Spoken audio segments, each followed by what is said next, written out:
তখন কুন্তি পিসিমা বলছে, ওরে ভীম, এতদিন দুঃখ কষ্ট ছিল বলে কৃষ্ণ আমাদের সাথে ছিল, আজ একটু সুখের আভাস পেতে না পেতে কৃষ্ণ আমাদের ছেড়ে চলে যাচ্ছে। বাবা বল বাবা, ওই রাজ সিংহাসনে বসে কৃষ্ণকে হারানো ভালো নাকি কৃষ্ণকে সাথে নিয়ে জঙ্গলে থাকা ভালো?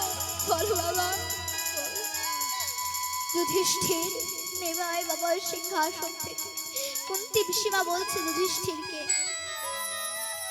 যুধিষ্ঠির নেমে আয় বাবা সিংহাসন থেকে। ওই সিংহাসনে বসলে যে সারা জীবনের মতো কৃষ্ণ হারা হতে হবে।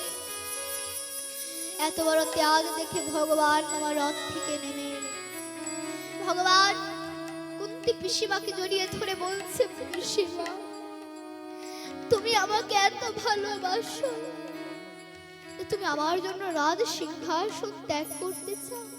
পিসিমা আমি তোমার ভালোবাসায় বাধা পড়ে গেলাম। পিসিমা পিসিমা এবার যখনই তুমি আমায় ডাকবে আমি তোমার কাছে চলে আসবো। পিসিমা আমি তোমার কাছে চলে আসবো। তাই মা, ভগবানকে পেতে গেলে কিছু ত্যাগ করতে হয়, ত্যাগ না করলে মা ভগবানকে পাওয়া যায় না।